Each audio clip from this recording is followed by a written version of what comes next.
Com Brasília tomada por blindados fumacentos, o voto impresso finalmente foi derrotado. Ao final, o resultado da PEC não alcançou o quórum específico para a sua aprovação. Mas não foi o fim da novela, nem tampouco dos arroubos do comandante em chefe. Primeiro porque não foi uma surra que o voto impresso levou. O que se viu no plenário da Câmara, como se vê nesta tela, foram 229 votos sim e 218 não. Na verdade, o placar apenas reverteu a surra que a PEC tinha levado na comissão, quando foi derrotada por 23 votos a 11. O resultado desta terça-feira, 10 de agosto, foi menos do que o quórum constitucional que a PEC precisava, de 308 votos, mas foi além dos 218 contrários.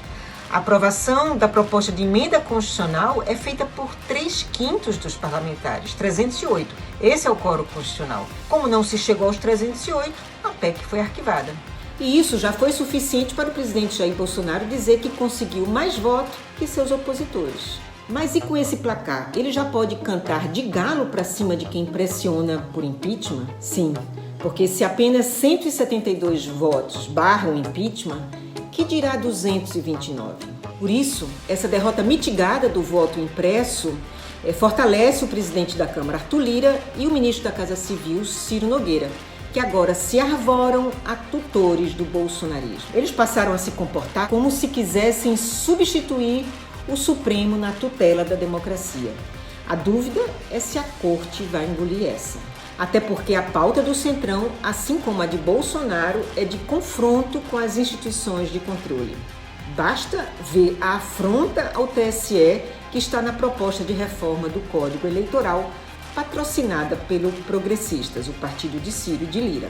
E definitivamente este não é o momento de se enfraquecer a justiça eleitoral. Já ficou claro que, com ou sem voto impresso, Bolsonaro vai tentar deslegitimar as eleições. E seus alvos preferenciais são os estados governados pela oposição, em que os titulares já reeleitos deixarão seus mandatos para disputar outros cargos. E quem são eles? João Dória, em São Paulo, Camilo Santana, no Ceará, Flávio Dino, no Maranhão, Paulo Câmara, de Pernambuco, Renan Filho, de Alagoas, Rui Costa, na Bahia, e Wellington Dias, do Piauí. Nesses estados, a Polícia Militar estará sob o comando dos vices recém-possados. E eles, portanto, carecem da mesma experiência e autoridade daqueles que permaneceram por quase 8 anos no cargo. E é neste flanco que Bolsonaro mira. Ele vai continuar a atiçar os ânimos e a contaminar ainda mais suas bases policiais e milicianas de maneira a causar tumulto antes das eleições e, se perder, também depois. Os governadores desses estados citados também têm sido alertados sobre os riscos que correm em função dessa situação. Para garantir a ordem nas eleições, as operações de garantia da lei e da ordem podem ser acionadas. É muito comum em eleições. Nos últimos 20 anos já houve 23 dessas operações. O problema é que não basta pedir, é o presidente quem autoriza. E Bolsonaro simplesmente pode não querer autorizar. E quando tem uma GLO em eleição, as Forças Armadas entram para ajudar a Justiça Eleitoral. Mas o que o presidente quer é afrontar o TSE.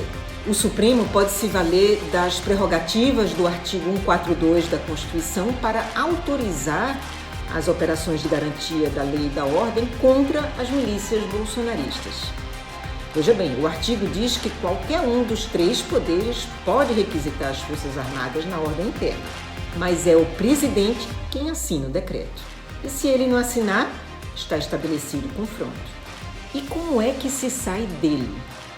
Só por meio de um grande consenso envolvendo as instituições e a sociedade em defesa das eleições. Só assim o Supremo se legitimará para enfrentar o comandante em chefe e autorizar as Forças Armadas, aí sim, para o uso previsto na Constituição.